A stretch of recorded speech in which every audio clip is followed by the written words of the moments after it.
Welcome to Bacon Wrapped Business with Brad Costanzo. Sizzling hot business advice guaranteed to make you fat. Profits? Every week our chefs will serve you proven recipes for ramping up your revenue. Now here's your host, Brad Costanzo.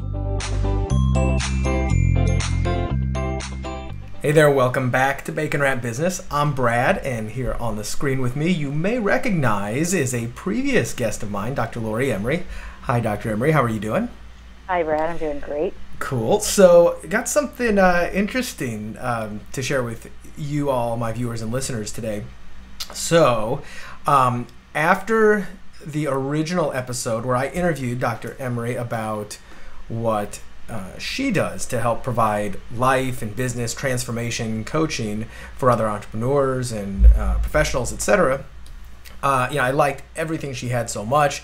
We reconnected. We just started talking, and I hired her to say, "Look, I'm always trying to work on myself. I'm always trying to make myself better, and I know I've got some blockages in my life that are limiting me from achieving, what I want, my true potential."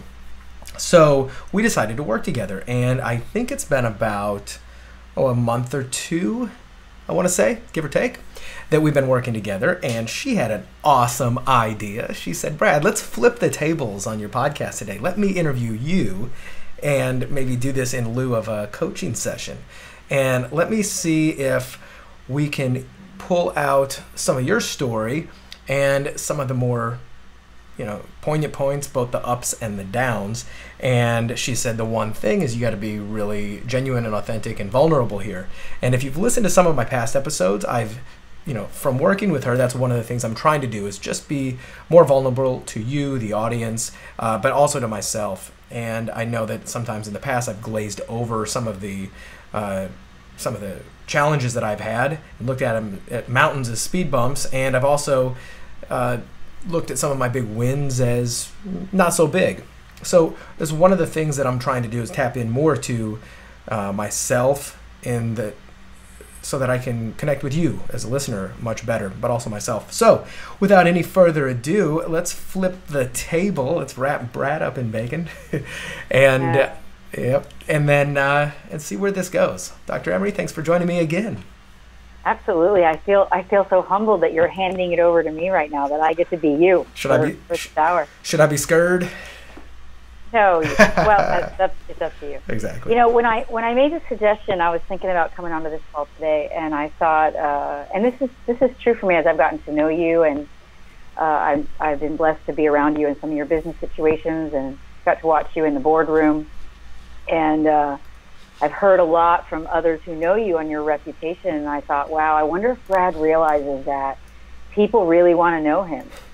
People like you and respect you, and when I watch a lot of your podcasts with other people, you're such a commitment to giving to all of us entrepreneurs.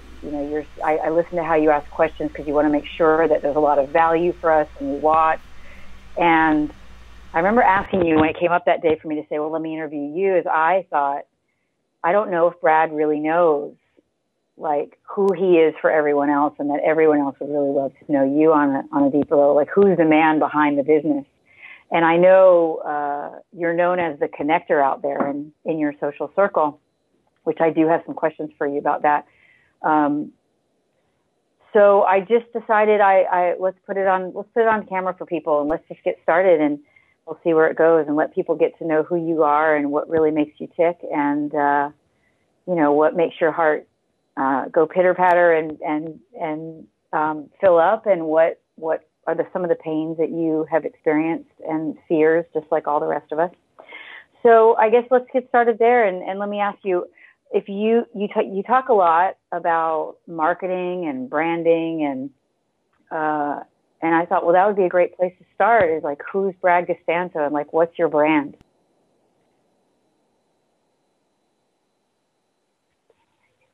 I can't hear you. Your audio's gone. Okay, I'm back. Sorry about that. Okay, there you go. So this has been a hard one for me because this is one of the things that I've actually been challenged with, which is one of the very first things, who is your brand? Who's your people? Who's your tribe? And, I'll start off with, who am I? I'm a really grateful guy who's having an amazing life writing his own rules is kind of how I try to look at it from a global life perspective. I think outside the box, and I believe that life is short, but it can be truly amazing.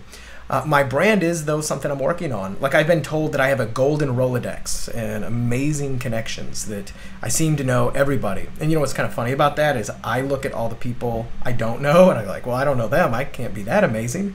But, and I find that that's a habit. It's just, discounting my successes. And I know a lot of people. I am a very proactive relationship builder. It's something that I do. I like to think that I'm not just this consummate networker who's going for a quantity of relationships, but I'm really trying to know people. And the other aspect is that, without sounding arrogant about this, I kind of like to think of myself as a bit of a Renaissance man. Only because I have, ever since I was a kid, I collect skills, knowledge, and ideas constantly. So if there's something I want to learn, I don't hesitate to go out and take lessons for it, or learn this, or hire a coach, or just learn things. Whether it's like learning how to play guitar, learning how to dance, learning how to play another musical instrument, learning how to do marketing. I just love the experience of collecting skills and being very versatile. So I've also been told that I'm kind of a Wikipedia with instant recall of especially marketing knowledge.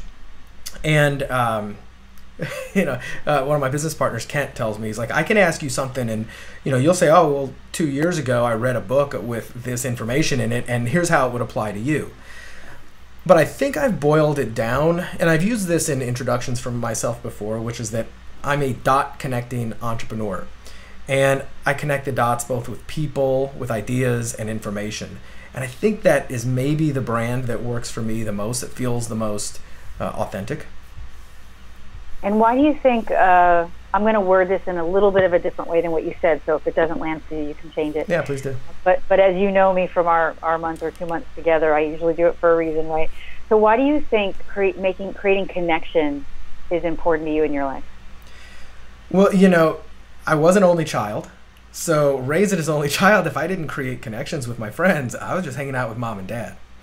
And that was one of the ways that I just, thrown into the world, is create connections. So in many ways, and I do believe this, my closest friends, I do feel as though they're my family. So some people are like, oh, my brother or my sister, that's my closest bond with another peer. And mine is not at all, because I don't have that. It's with my friends. So I had to get really good at making friends and understanding socially how to do that. But then also, I believe that, I know that certain people are born with certain predilections. Some people are more social than others. Some people are more analytical. Some people are more outgoing or introverted. I do happen to be just naturally more outgoing than people, and because I'm good at connecting, I've created a lot of opportunities that I probably shouldn't have had under normal circumstances. Like I've made little good authentic connections, and they've led to flying on a private jet, or having meetings with amazing people that at times I felt like, man, I don't deserve this. Like, what did I do? But and it's taken me a while to kind of own that value. But I think I've seen the benefits of making authentic connections and making people like and respect you. That's great. And so what would you say has been some of the hardest lessons that you've had? So, some of the hardest lessons, as a child, I had a pretty darn good life. Loving parents. I can't think back to many childhood super hard lessons that really, really resonate with me. As an adult, however, I've had a couple big lessons, which was there were a couple times where I didn't know what I still wanted. I didn't believe in myself, and I had built up some really good savings, in the six-figure range, and I took a gamble. One of them was in the stock market, and I just put every single thing I had. This was back in the go-go late 1999 and 2000, and I bet on margin, and I just built up this pretty big net worth, starting with not much, and then lost it all from some stupid I knew better mistakes. And I was a professional financial advisor at the time. And here I thought, well, I don't like doing this stuff, this work things for the birds. I'm just going to basically gamble in the stock market. And when I did, I lost everything and I went down to scratch. Actually, I was in debt after that.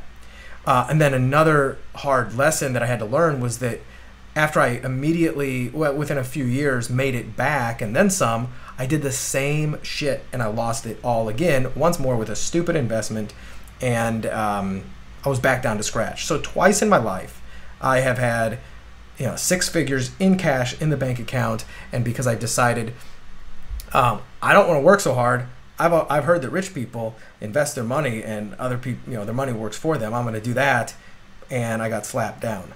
Curiously, though, every time that I took the money that I had and I invested it in either my education, my own business, things that I could control, seems to work out. So that's been one big lesson as an entrepreneur, as an adult, as somebody who has to kind of manage their money, is that bet on yourself, things that you can control, and don't expect other things that you can't control to do all the work for you. Got it. What are you most passionate about? Most passionate about, once more. What makes you tick? So once more, this has been one of those things in my life that I've actually struggled with, and I am, what do I want to say? I am envious of people who have this passion to them. Like, oh my God, this is what I like the most. But I think that the things that I like the most, that I'm most passionate about, is experiencing new things with new people, connecting these experiences, deep conversations, brainstorming with others, and sharing the human experience with others. So I can't say that I'm most passionate about a topic. I could say I'm passionate about marketing because I love it. And that just seems like the cop-out. Oh, I'm passionate about marketing and business. But the things that really bring me the most joy, the things that I like the most, are new ideas and new people, and consistently feeding myself a diet of both ideas that inspire me and people that inspire me.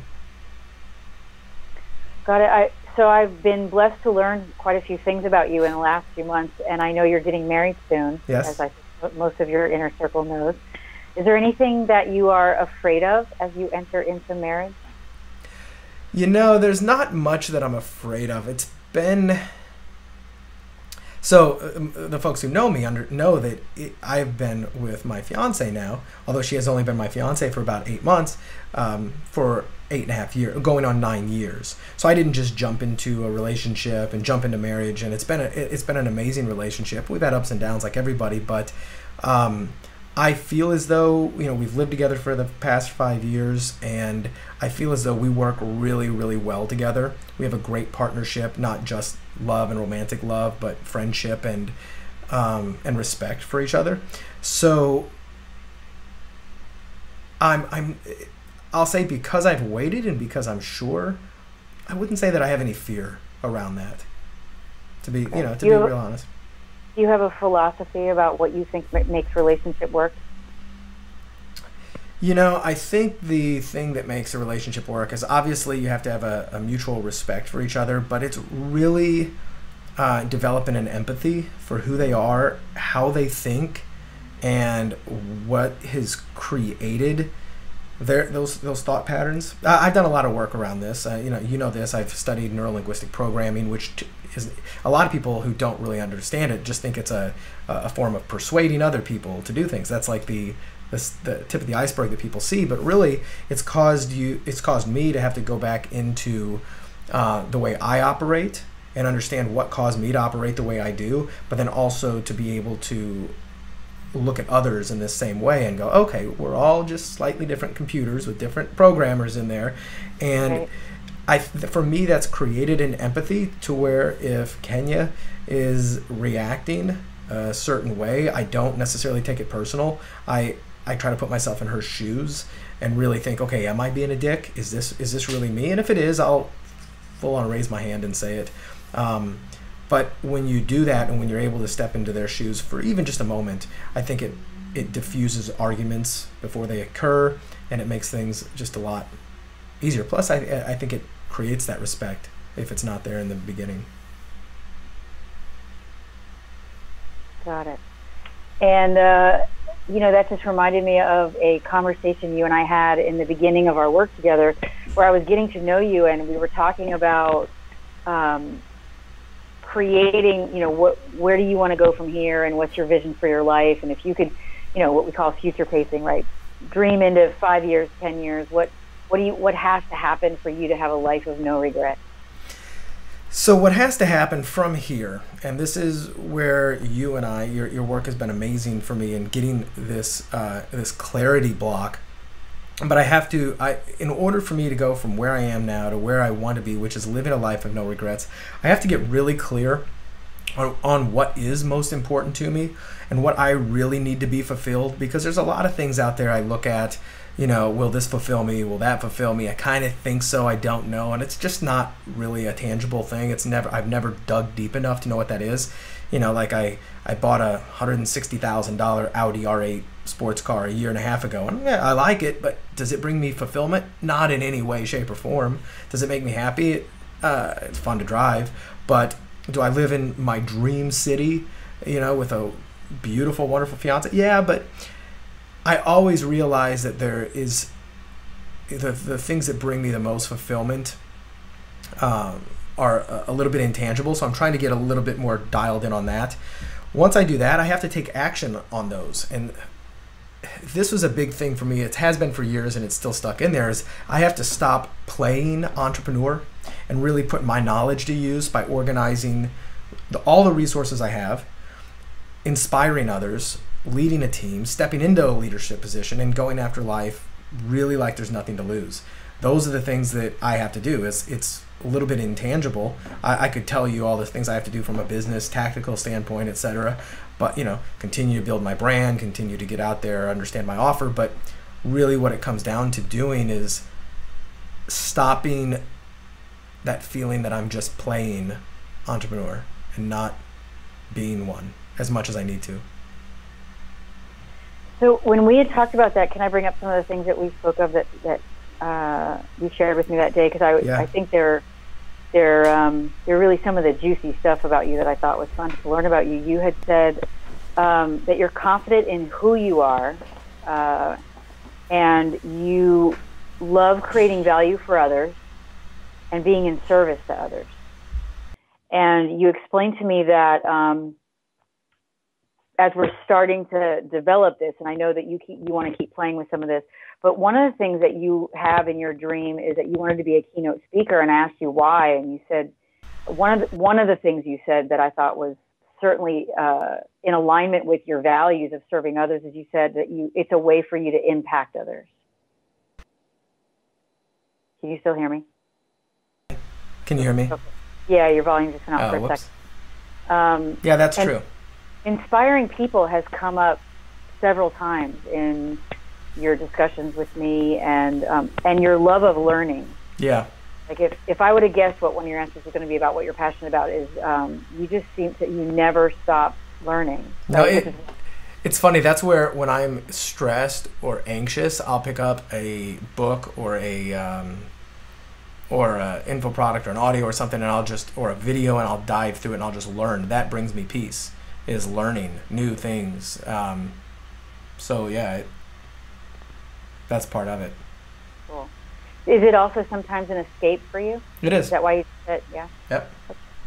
I guess it's better than smoking or doing drugs or drinking, yeah, right? Exactly. It's healthier. Okay. And so what would you say, or maybe let me say, do it this way. Who would you say have been your biggest teachers? So my biggest teachers, so obviously, without sounding cliche, my family, they are amazing people, and they've taught me a lot. They gave me an amazing foundation where I wouldn't be where I'm at without them.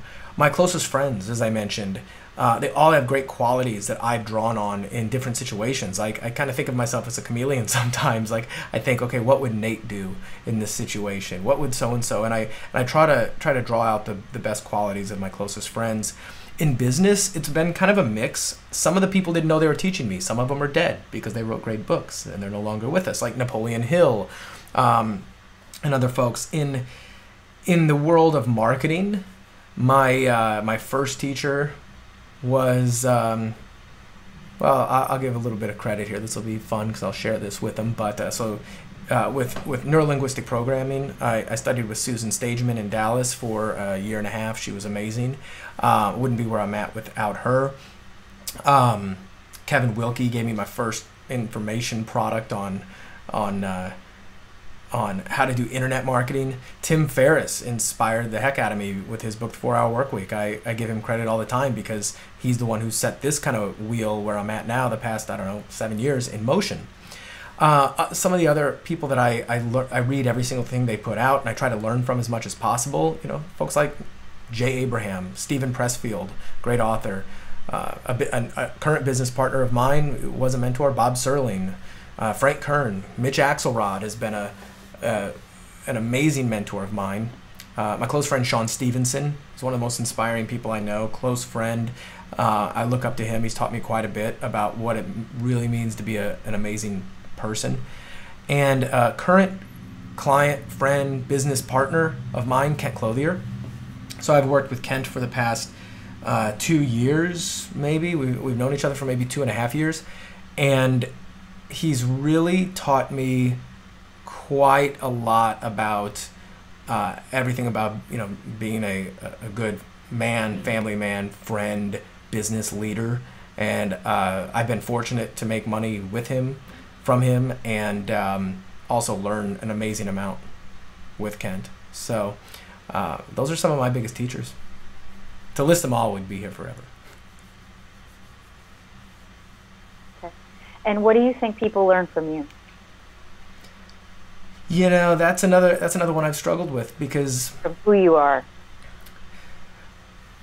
So I like to think of myself as a big time optimist who thinks outside the box, and I've had some of my friends who are not in the in the world of entrepreneurship. They're in traditional jobs, which is fine, but they've told me that they really admire the fact that I don't do anything, like that I just create opportunities, or I create money. Like you're always doing something different, weird, something I would never even imagined is capable. And I like to think that I'm cracking open people's minds of what's possible.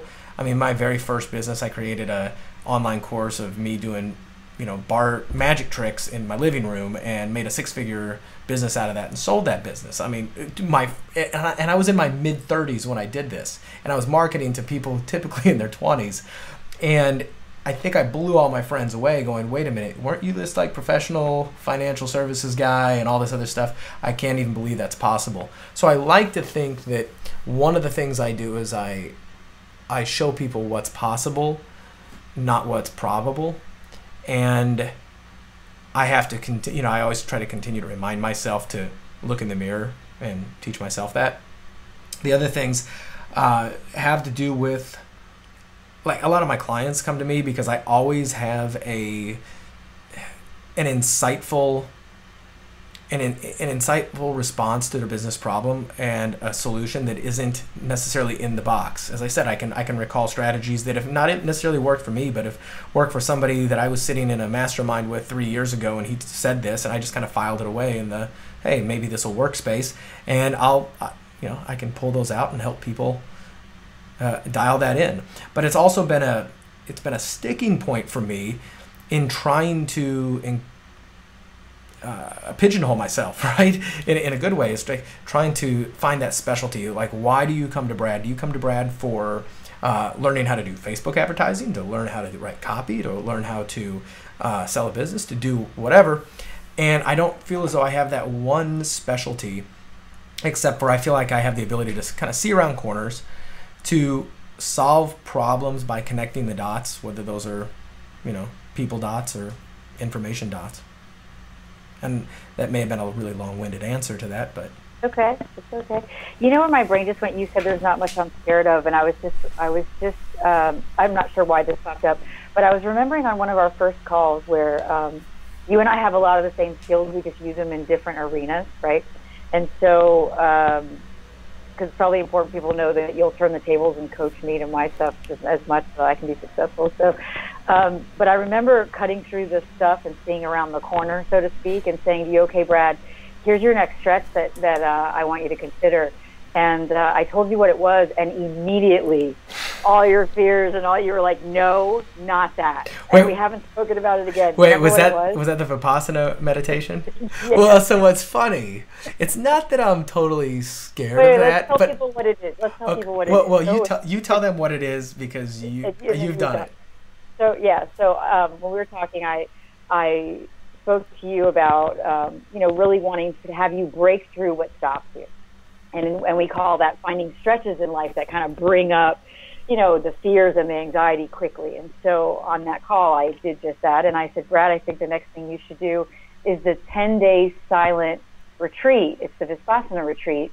And you have to know, just for your audience to know, for those of you who don't know, you're not just in silence. You are not to look at, interact with anyone else for 10 days. You're with you, and you're out of your life. Like, there's no writing, reading, phones, electronics, nothing for 10 days.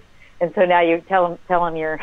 Yeah, so first of all, yeah, I mean, that is, it is scary. I will say that. And it's even funnier because my buddy Rob has told me many stories when we've been out. Dude, I live in Southern California, so talks about meditation, retreats, that's tip of the tongue for everybody out here. Right. And right. So Rob did this, and Rob is like, I had nightmares for a year. I didn't sleep right. He goes, it messed me up. I was, he just went into some of the hallucinations, the deep, dark hallucinations he had, and he's like, yeah, that was crazy. Holy crap. So it was funny, and I think we had been talking about it like a week prior to you bringing that up, so it was really fresh in my mind, somebody else going, oh, hell no. But well, and what I love about what, when we talked about it, what you brought up when you said, I'm not really afraid of much, is that we say that, and I think a lot of us say that. I've said it my whole life. There are very few things I'm afraid of, but I do think there's a natural fear of knowing ourselves, of what we're going to find out, right? Like, if you go to Vipassana, what if your mind does what Rob's mind does, and it's as crazy as his mind, right? Right. Well, and I've done a decent amount of work. I've sat with several entheogenic and psychedelic medicines that really, in a very sacred, place where it's not, partying, but things that have opened me up to my psyche. Some of them beautiful, some of them dark and scary and whatnot. So I'm pretty comfortable in exploring some of those areas, but at the same time, it still kind of freaks me out all the time. And the one thing though, 10 days, whoa, that it is scary. It is one of those things that a million things come up like, oh my damn. But not saying I won't do it, but that came up as a moment. And I don't know how many of your listeners watched your interview with Sean Stevenson. I thought I loved how vulnerable that interview was, and Sean's so great about, and your connection together was just, it was beautiful to watch. But he was so great about turning the tables on you on that interview, and I thought, oh my gosh, he's doing with Sean what he does with me when we get vulnerable. Exactly. Start dancing around it, right? Oh yeah. And our work together, it's about getting those muscles strong, of literally finding what's in your blind spot and learning to go, wow, if I'm afraid or I'm nervous, that's exactly where I should go. So that leads me to the next question. And again, I'm very aware that I ask you these questions, and you're going to answer me from what you can see today. Yeah. Right. And I'm sure in 5 years we could ask you these same questions and have different answers. But so for people who don't know you as intimately as people like Sean and Los and some of your inner circle, what do you struggle with the most? And I mean that place that we all have. We don't necessarily sometimes even talk about it. We're so used to walking around with it. But like when you lay your head on the pillow at night, you're like, man, I'm really tired of dealing with this inside myself. So I'd say that lack of clarity, of feeling like this is the easiest thing in the world, when people say, what do you want? And I go, I don't know. I really don't know. And it's like I feel almost like I'm copping out, or I'm being lazy and thinking about it. But at the same time, it doesn't come to me, because I know that it's not. I don't just.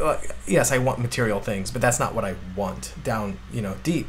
That clarity oftentimes creates problems. But then the thing I struggle with is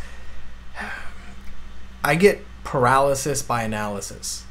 I overthink things like crazy, and it oftentimes prevent me from doing it. And then when I get really mad at myself, because I look back and I go, I know this, I have everything I need to put this into place. Why did I not do it? And maybe a year, 2 years down the road, and I see other people who are not nearly as skilled and whatever that was as myself, and they just got out there and took action. And I say this as a guy who also does take action. I don't do this constantly, but I also don't take the action enough, and I get completely paralyzed. And I think that also what happens that I do, and this really bugs me and annoys me, is that oftentimes I quit when things get rough, but as opposed to just quitting, I change horses. So, and I know this demonstrates a lack of commitment on my part from the get-go. Like, I think, hey, this is a shiny new object, I'm going to go start to pursue that, and I get the ball rolling, and then I realize, oh crap, this is not as easy as I thought it would be and as it sounds. So I here's another shiny, I'm just going to get on this horse, because now this horse is nice to me, and I get to ride it up to a gallop, and it's not all crazy. But I've done that, and what happens is I start, I'll climb one ladder, and I'll get only so high, and then I'll go climb the other ladder, and I'll go climb the other ladder, and I just realize I keep on hitting that glass ceiling of myself without just committing and breaking through when the times are rough. And I also, what keeps me up at night is wondering why I feel like I have every opportunity to make an enormous splash in this world. And I don't feel as though I've done it. And I don't necessarily know that I'm on the path to doing that. And it frustrates and scares the hell out of me, because that is one of the things that is important to me is I've been given and I've co-created an amazing life to a point.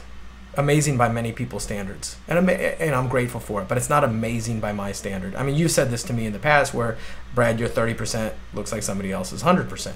I'm like, yeah, but to me it doesn't look like 100%.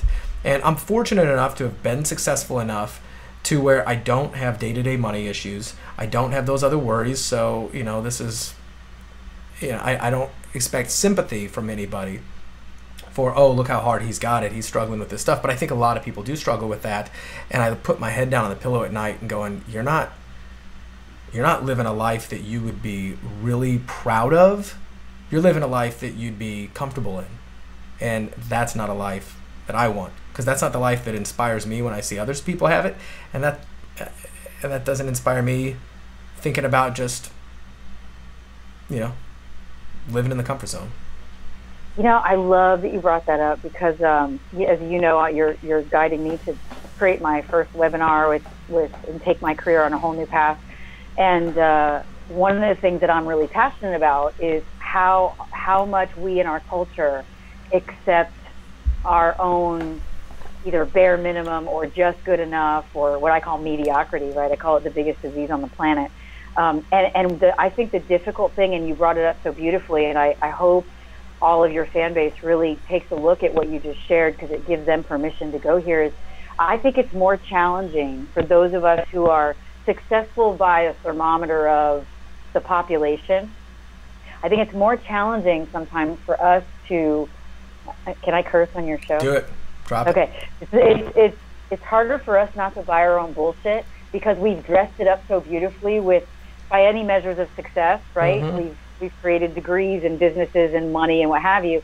And so we've created this kind of comfortable cushion where it's more difficult. And I honor you for your courage to say, like, I've got all this money in the bank, I've got all these great people around me, I do all these great things, and here's the truth, because that's the hard place to go, is to say, am I really operating at my fullest potential, given what I'm capable of, and going to the places that would scare me to go, not compared to anybody else, other than compared to what I'm capable of. Right. So it reminds me of a conversation we had, and I'm just going to go where I go, because I know you can edit out anything you don't want on this video.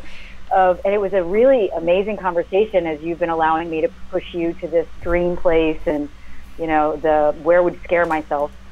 And you talked about creating a mastermind all your own that has a certain level of entrepreneurs in it and certain types of minds in it. And we explored the list of, you know, okay, who would be the big guys on that list and what would be the dream? And, you know, I started throwing in certain people like, oh, there was one or two that I brought up that you went, oh, no, that one's way out of my reach. And I'm like, okay, and you know me, whenever you do stuff like that, I'm like, okay, let's go there, right? Yeah. And that was a fun day because you were really out of the box to the point that you at least allowed yourself to be scared for a moment. Or not. To me, when you're dreaming big, your fear comes up and all your unworthiness and not enough stuff comes up. Yeah. And so I thought that was awesome that you went there. And then the other thing you brought up that day was you would like to make a difference in the arena of education. Can you talk about that a little bit? Yeah, so it's been a weird, this has been a weird fascination of mine. Maybe not so weird. So I don't have children yet. I would like to have a child someday very soon. Yep. Are you going to make him be an only child also? Yep. No other? Nope, only one. And both of us feel like that, so that's kind of cool. But so I don't have a child. There's not a lot of children in my family, so I've not really been around the educational system so much, except that I've analyzed, like, because I love learning, and I like to think about the way that I learn, and I started learning so much more when I was out of college, and I could learn with whatever I was curious about. And I've noticed the changes that have occurred in my lifetime from what is possible to learn on your own now in different ways that were not even possible then. So I think we've come to a time where I think and I don't want to go into this in too much depth, but I believe that in the most parts the educational system is broken.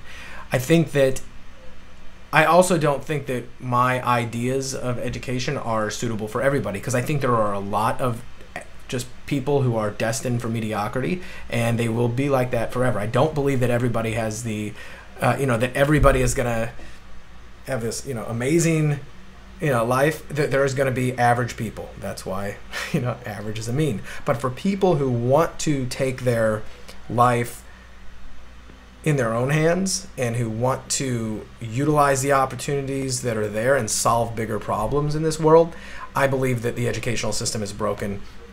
College is broken, the financial system there is broken, and that there are ways that people can write their own rules and not, which I have a big problem with authority. I like to write my own rules, and I've learned so much more on my own than I ever could, with somebody just teaching at me. I get inspired by reading stories in the book Abundance by Peter Diamandis about the self-organized learning environments that started over in India, and then, go on. And I will find myself going down the rabbit hole of reading about how the educational system is kind of messed up.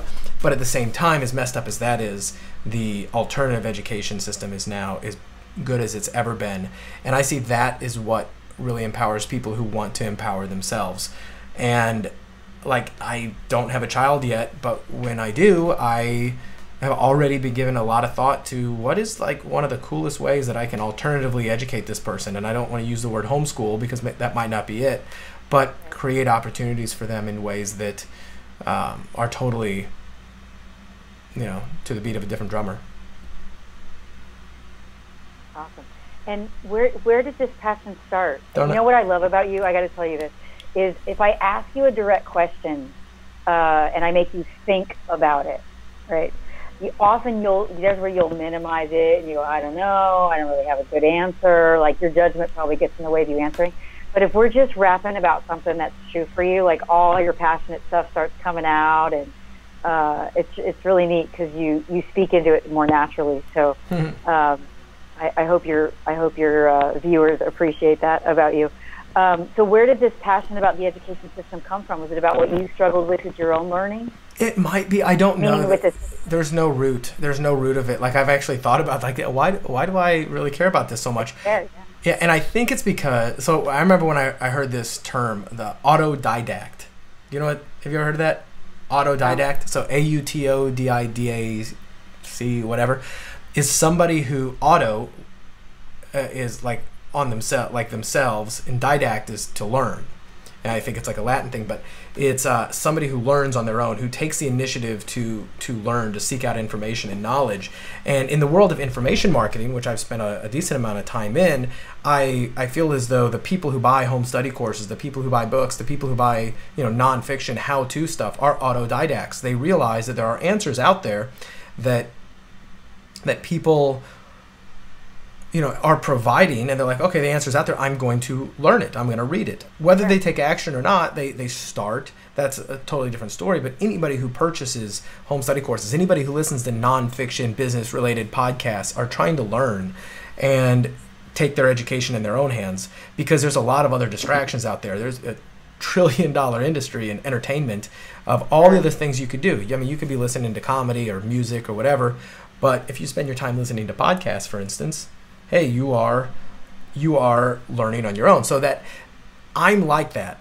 I am an autodidact. I love taking those opportunities. And I remember thinking about school and how boring school was for me. And it's not necessarily because I was that smart. I just didn't like it. Like, I was not a straight A student. I was probably a B student.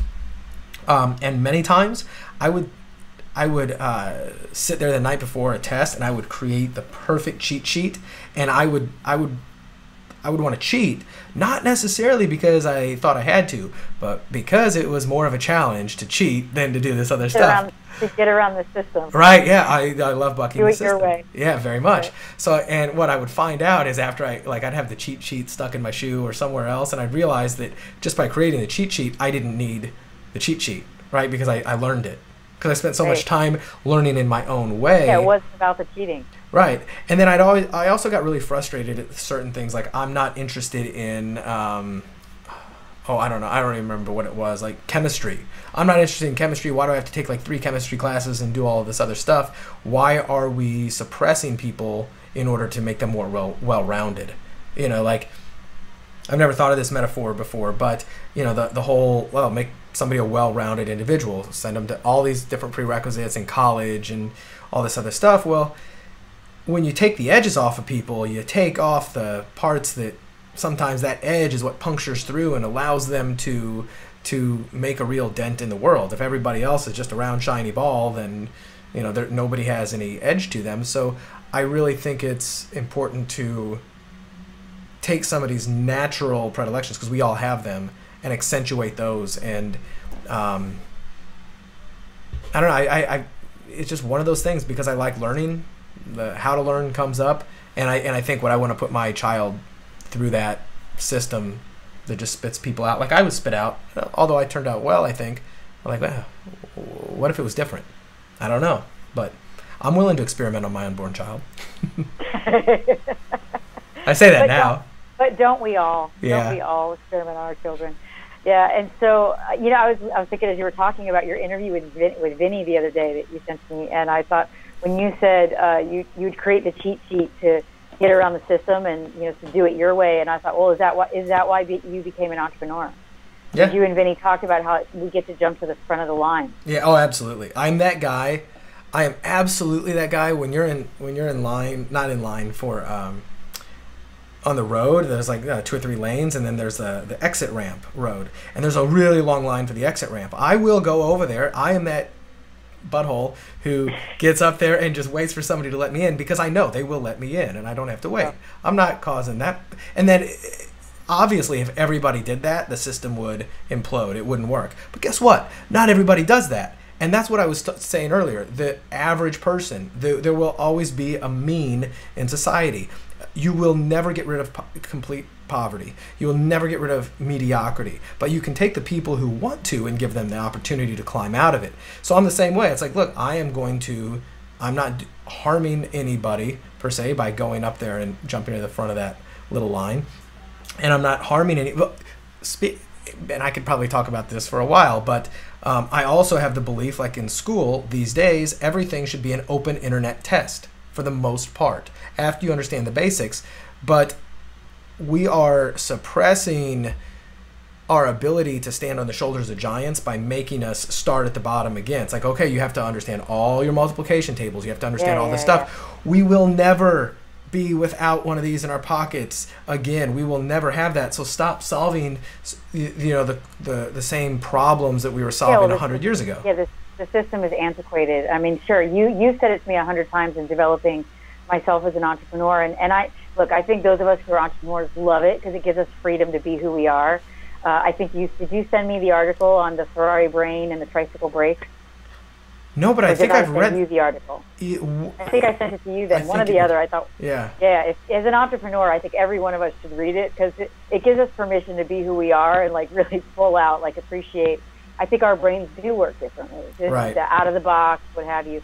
And what I think you're talking about, which I appreciate so much because it's one of my soapboxes I get on besides the mediocrity thing, is teach our kids to be critical thinkers and problem solvers, not to be good followers and everybody sit the same way and everybody learn the same way. And, I say that to my kids every day, like, let's think through it. What are all the possible solutions given what the outcome you want to have, and then how do you want to go find that?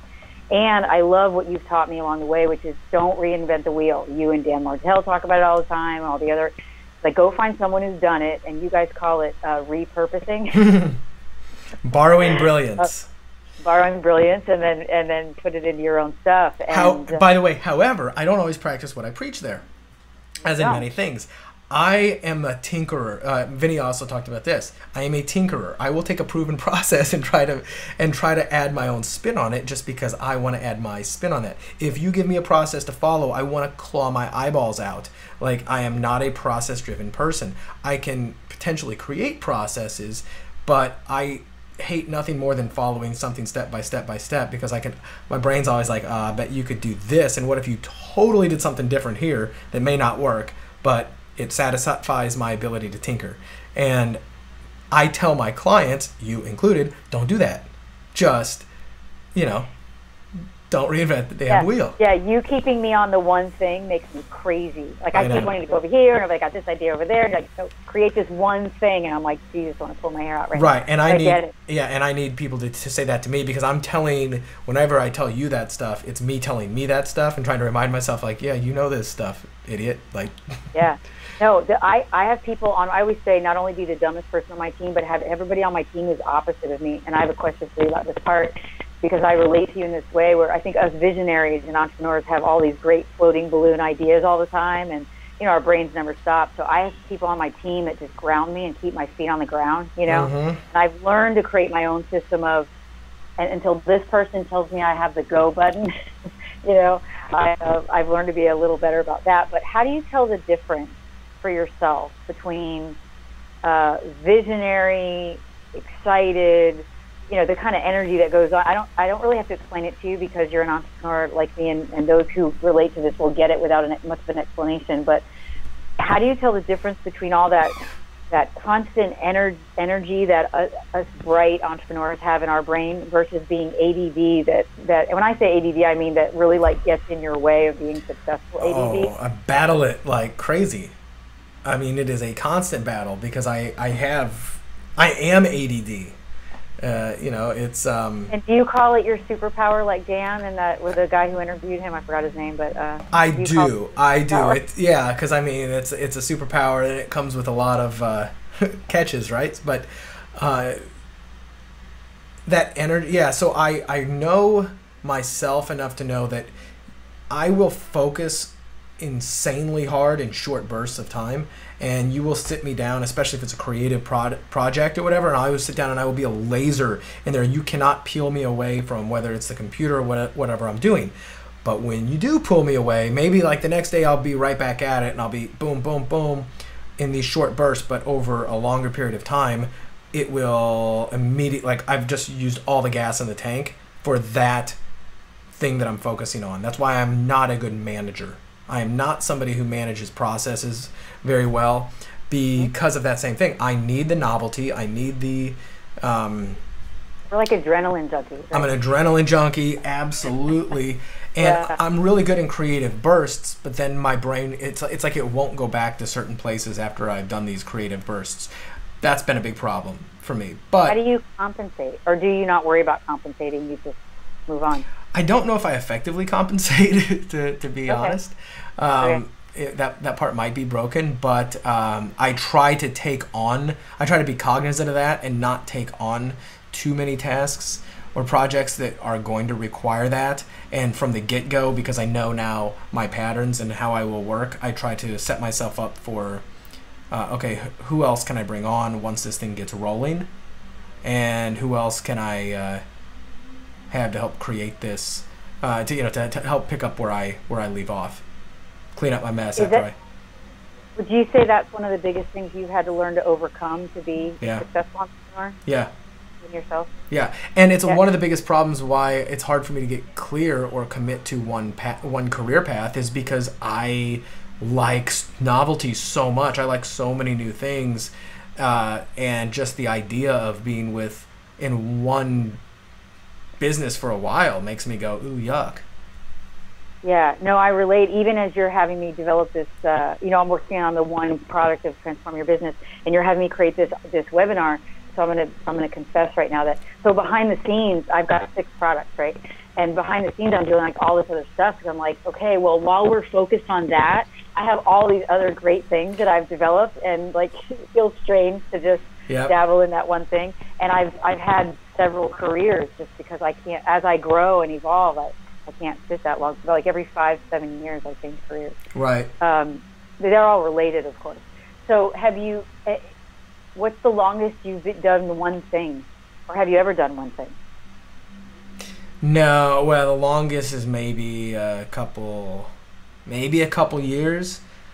I take that back. I did have can't even say that. Because even when I stopped being a financial advisor in the end of 2001, I moved over at Prudential where I was working, and for about the next 6 years, I was kind of an analyst consulting role, so it was really, really easy. It was a great cushy job. Like it was the epitome of comfort zone, like you've never seen comfort zone job. And I had absolutely no daily supervision, so I could do whatever I wanted. I worked in an office with 2 people who were my exact equals in the company, and our boss was in New York.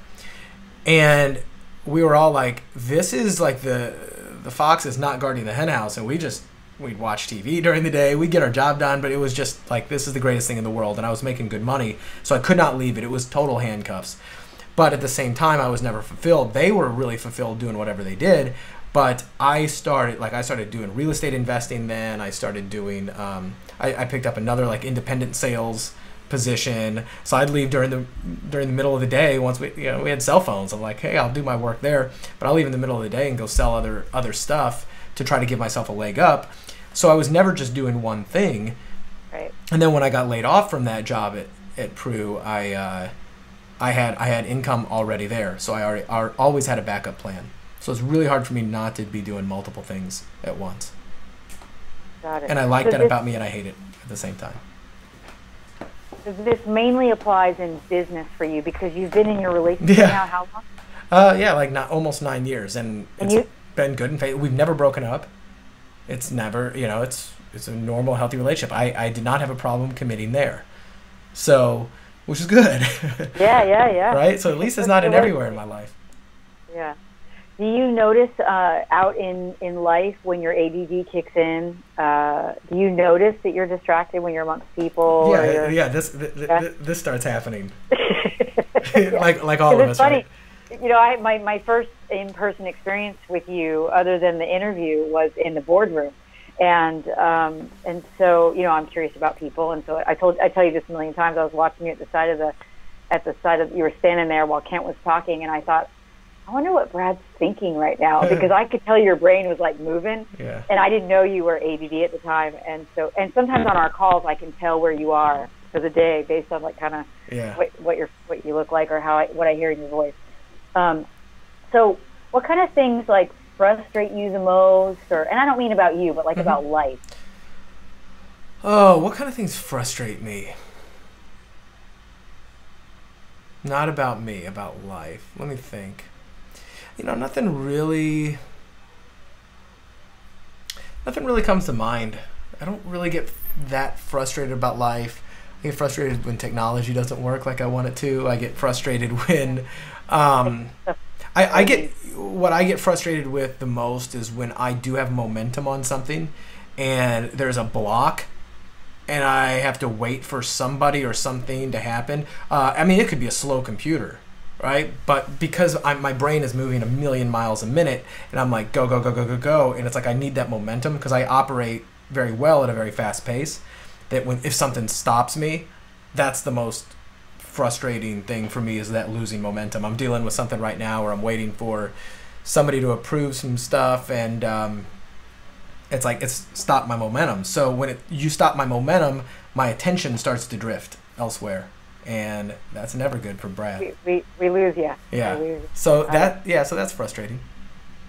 And so we talked about people who've inspired you and taught you, and you and Sean talked about a story, and I think it might have been when he asked you about one of the biggest pains in your life. Mm-hmm. And you told us a story about the situation with your dad. Yeah.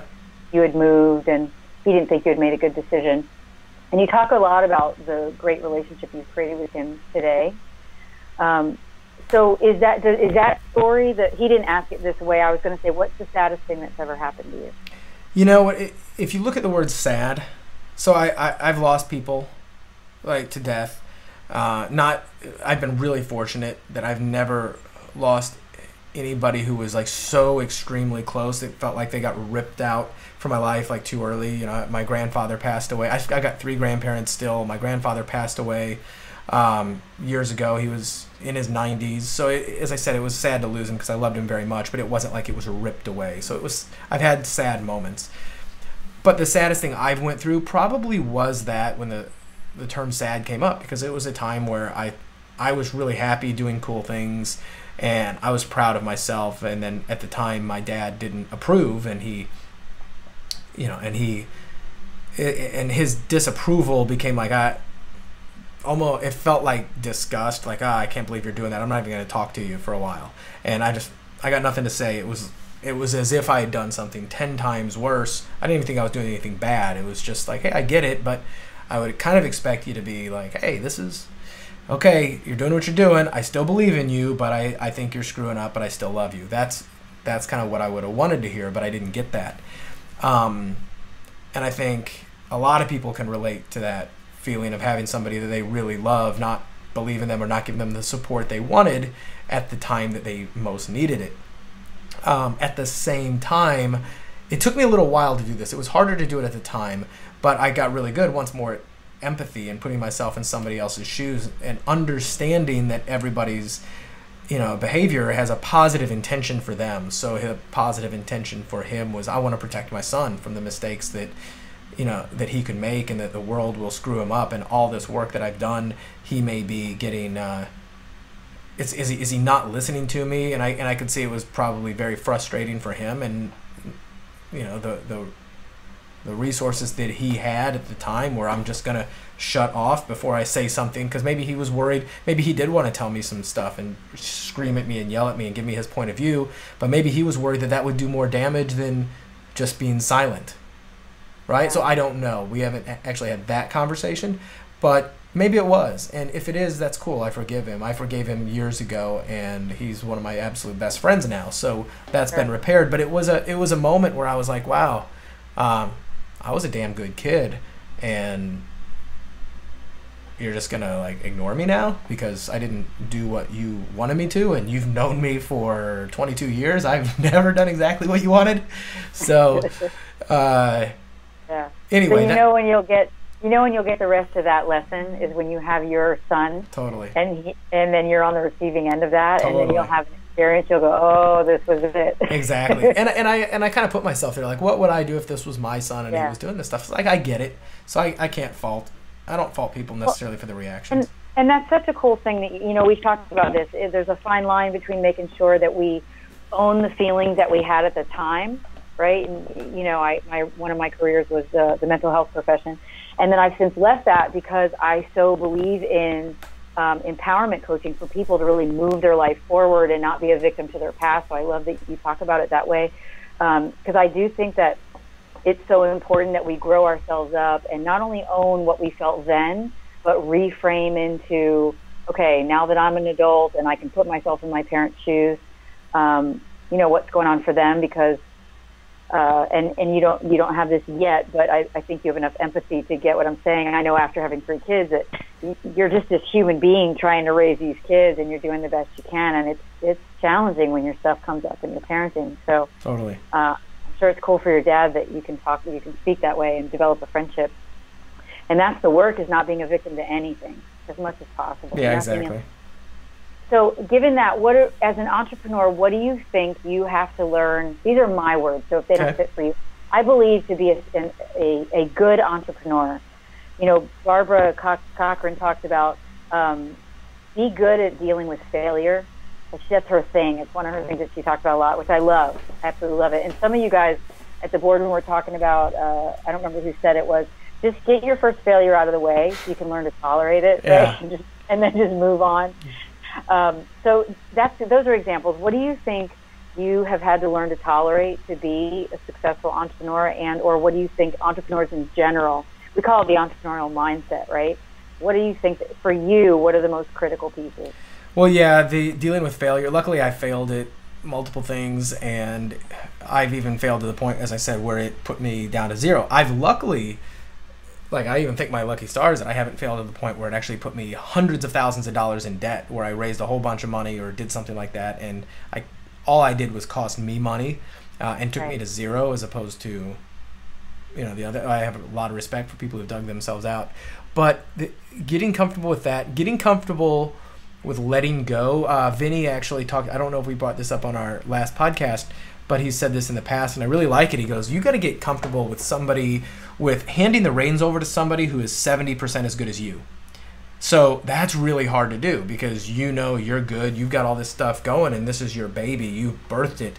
And now you have to hand it over, ideally, if you ever want freedom, to somebody who's going to manage it, and they're only going to be 70%, if you're lucky, as good as you, as dedicated as you, who cares as much as you.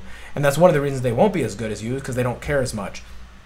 But in order to do that, that's a hard thing to let go. That's really hard for me to outsource. It's hard for me to hire and delegate and do that kind of stuff. Especially, it's hard for me if I'm not 100% clear on where we're going, if it's going to work, the exact actions to get there, because I'm kind of figuring it out all on my own, and I have to sometimes zoom out and just go, no, what am I really doing this for? And this is where stop playing entrepreneur comes in, is I need to act like one and really organize the vision and the leadership, my leadership around what's going to happen and see to it. So I think that's really critical, because I think most of the people that, I don't want to say that most of the people I know, a lot of the people I know and a lot of the people I see who are, quote, internet marketers are really just one-man show, they're just internet salespeople. And there's a big difference. I'm just an internet salesperson. I'm creating crap so I can sell it to people online, and I'm figured out the tactics. That's not a true entrepreneur. And I did that for years, and this is one of the areas I've tried to break out of, is like, no, I don't just want to be just an internet salesman. I actually want to build something substantial. Yeah, I love that you bring that up, because you and Vinny talked about, so we open up this framework to create something, right? And then what I think Vinny called backing ourselves into being the person who does every job.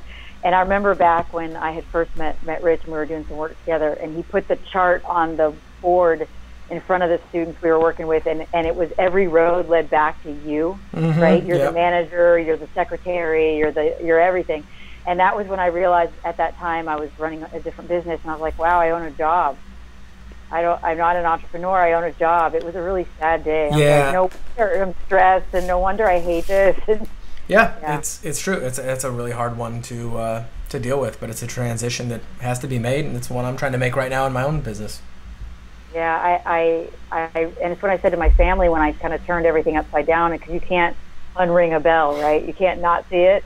And I thought, I just can't run the business this way anymore. I'm going to take a leap and jump. And it was one of the scariest things.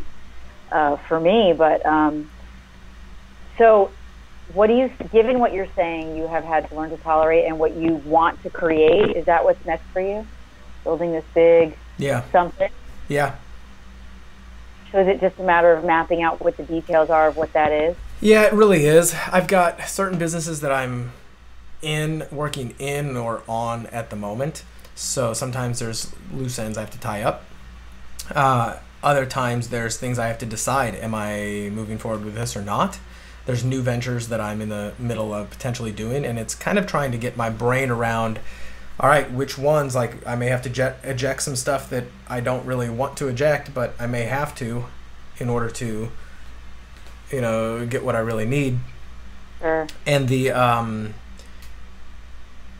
I think that's really kind of what's next. I mean, the thing that I love the most, like in my boardroom mastermind, which if you guys are interested, you can go to theboardroommastermind.com and take a look at it and see, you can apply.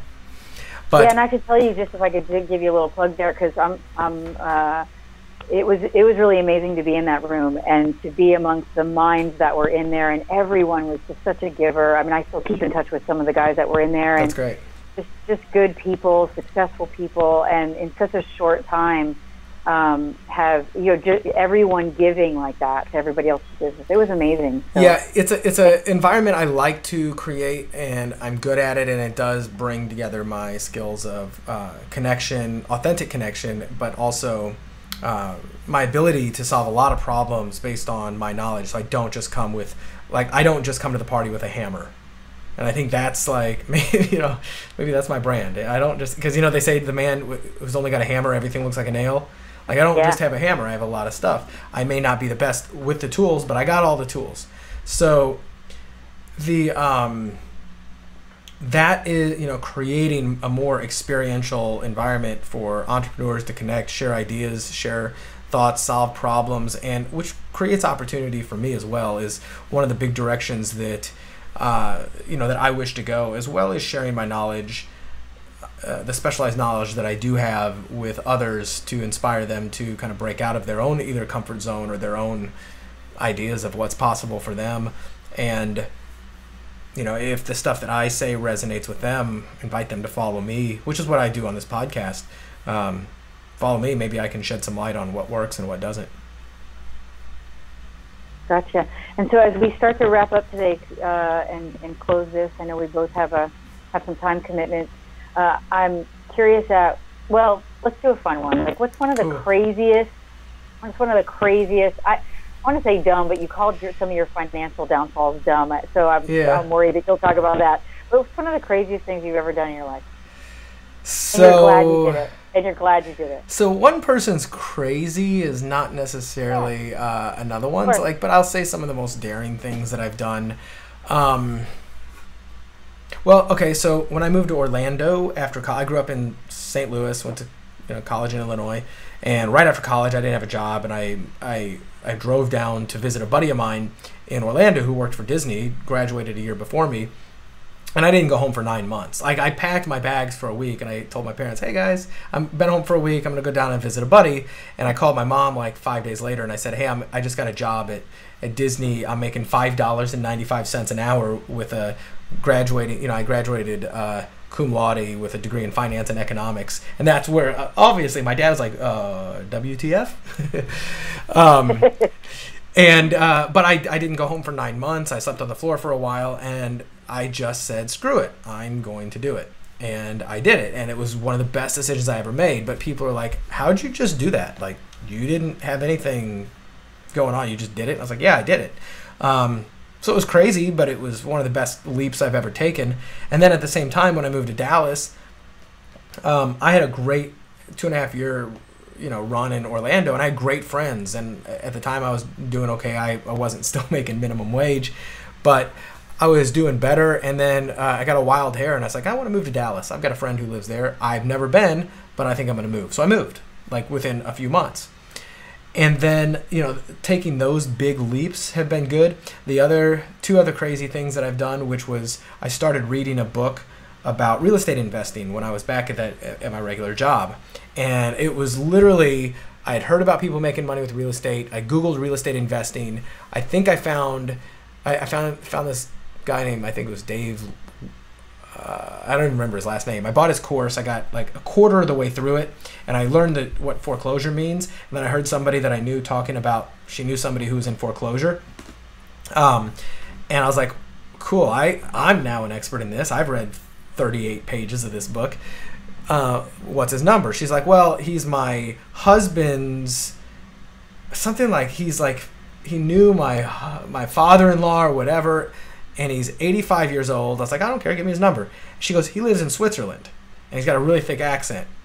And I was like, I don't care, give me his number. She goes, he owns 4 houses. Like, they're all in foreclosure. I was like, I don't care, give me his number. So I got his number, and then I was using my cell phone at the time, and because I was doing this at work, and that like 2002 or 3.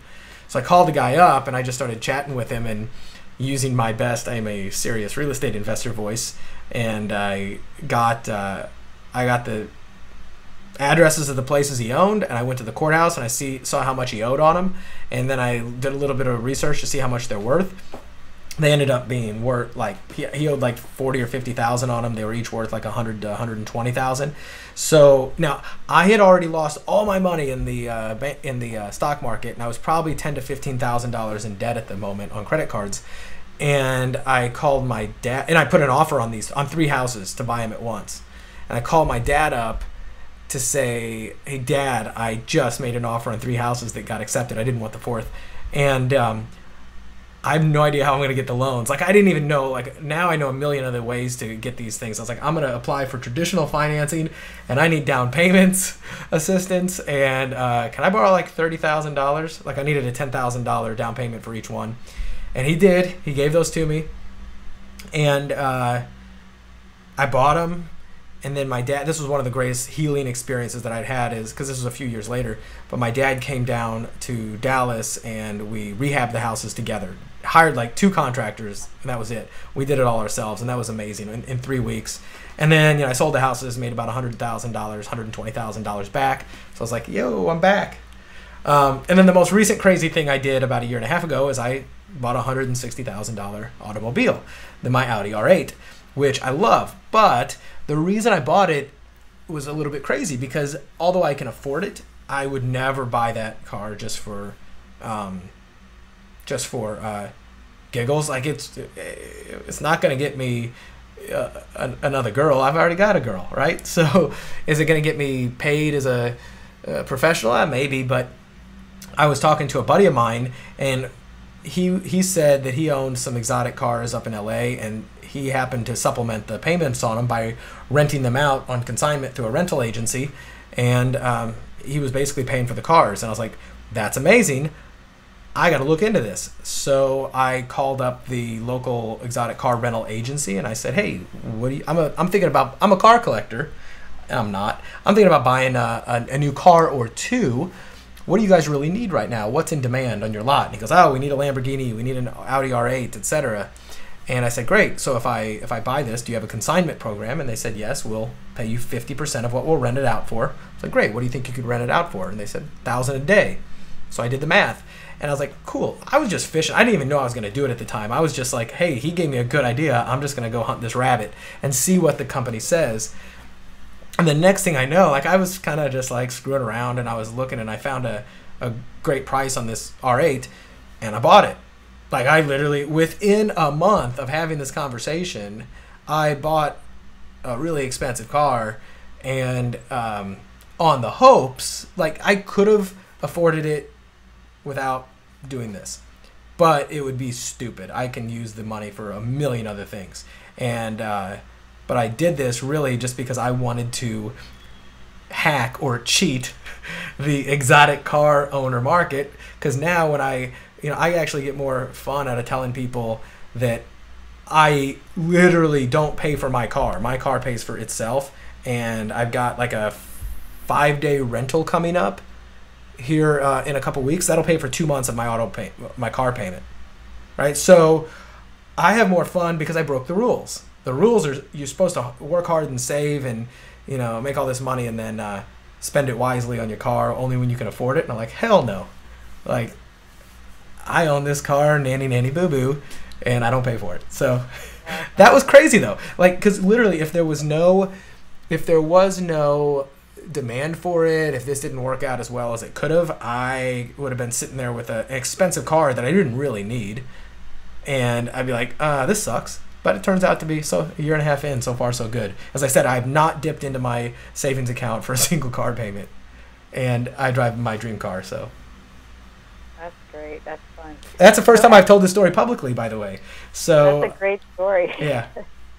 I like to let anybody watching this far into the episode now knows something about me. You want to wreck my car. Right. But you now know something about me that others don't. So others think that I'm just worth $1 billion and I drive the supercar that Tony Stark drove in Iron Man. But in fact, I just use some of my own business acumen to take a leap, do something a little bit crazy, and it could have absolutely fallen apart. I respected you before, but I think your respect meter just went like way up. I'm like, that's just smart. That's just smart. I love it. So how do you measure success? That's been really hard for me because it's hard for me to measure it by monetary. It's not about stuff. It's not about stuff. I do. Well, to me, success is, do I have enough money coming in relatively easy, like relatively automated, passively, I would say, to take care of my monthly expenses and my monthly nut? And if I do, am I working on something that I'm fully engaged in, that has the ability to not only produce wealth but also produce fulfillment and enjoyment, and actually enjoy doing it? And do I live in a place? Am I surrounded in a place I love, with people I love, doing things I love, and being happy about the accomplishments I'm making? That's, I think, how I define success. So is underneath what you just said a deep level of fulfillment? Yeah. Awesome. Well, I look forward to our journey, to seeing what you create from here, because it's always fun learning more about you. Thank you for letting me take over your show today and interview you. By all means. And it's been great. So I look forward to. It has been great, and it wasn't nearly as scary. Wasn't hard, was it? No, it wasn't hard. It was fun, and just to address anybody who has stuck with us for this whole time, thank you for joining me and allowing me to have the tables flipped on me with Dr. Emery. And a couple quick things, so don't tune out yet. Dr. Emery is amazing, as you can see. Like, the questions she asks, these are softballs compared to what we do, and the exercises she has me do, but she's finally been able to crack open my brain and my thoughts on a lot of things that have been really hard for me and I've struggled with for 41 years. So if there's any part of you that is stuck or struggling or feels as though you're not living up to your potential, or you've got a bunch of shit in your life that is running you and you don't feel like you're running your life, I encourage you to go to buildyourlifebydesign.com, or if you have another way you'd like people to get a hold of you, feel free to say that, or actually email me. This is even better. Email me at askbrad@baconwrapbusiness.com and tell me, Brad, Dr. Emery is thebomb.com, and I want to explore if any of her programs, whether it's the in-person coaching, the group coaching, the online programs that she has a lot of resources, are right for you, and I will make that introduction personally to you, and potentially, see if you guys can work together. She's been amazing for me. I think you can kind of see the way we interact and the way that the things go. So you'd be doing yourself a great service to seek out her guidance if you're ready. She's not right for everybody. You actually have to be brave enough to be willing to face your own shit, right? The other thing I want you to do, so now you know a lot about me and what kind of makes me tick, and I've been a little bit more open than I have ever before. On one of the last episodes that I did with Lo Silva, you may have heard me announce this, but I want to know more about you. It's very common for marketers, entrepreneurs, etc., who are building their newsletters to ask you to subscribe to a newsletter. And I want to change that up a little bit, because I had this idea that I am a connector, and I have a lot of needs as an entrepreneur as well, but I talk to people all the time who have these other needs. And I thought, well, instead of just asking you to subscribe to my newsletter, why don't I ask you to tell me a little bit something about you? So if you go to baconwrapbusiness.com/who are you, I'm going to give you the opportunity to fill out about a 5-question survey. And that survey will not only tell me who you are, what you do for a living, do you work with clients? I ask you, what are you great at? What kind of people are you looking to meet? Because I want to build a database. I want to increase my golden Rolodex of people like yourself, because when Dr. Emery is on and I say, hey, Dr. Emery, who are you looking to meet? What's a nut you're trying to crack? And she says, I really need a good copywriter, graphic designer, etc. Well, yes, I know a lot of these people, but there's a lot of gaps of people that I don't know, and not everybody's right. I'm trying to build my Rolodex. So this is a way you can actually get more business for yourself. In return, I'll also allow you to subscribe to my handy dandy newsletter, Bacon Wrapped Business, where I share a lot of things that I don't share on the podcast, and there's a lot of benefits to being on it. Plus, you won't miss an episode. But I will read every single one of these, and if the situation is right, if you're right, I am more than happy to either reach out to you and hire you myself, or potentially introduce you to one of my guests, friends, etc. So it's a great opportunity for you if you go to baconwrapbusiness.com/who are you. In the meantime, I appreciate your time on this. If you're not subscribing on YouTube or iTunes, click that little subscribe button so you don't miss an episode. And leave me a review. I love reviews. They help the show climb up the rankings, and that's how we grow. But more importantly than that, if you don't leave a review, if you don't do this, share this with your friends. Talk about this show. Tell them it's your favorite show. Share it on social media. Tag me in it. Let me know you're doing it. Reach out, ask me questions, and maybe there's a chance we can work together. I do work with clients. The only way you'll know is to send me your biggest challenge and what I might be able to help you with to askbrad@baconwrapbusiness.com. Till next time, Dr. Emery, thank you very much for flipping the tables on me and wrapping me up in bacon. My pleasure. All righty. Have a great day. Thanks, guys. Take care. You too.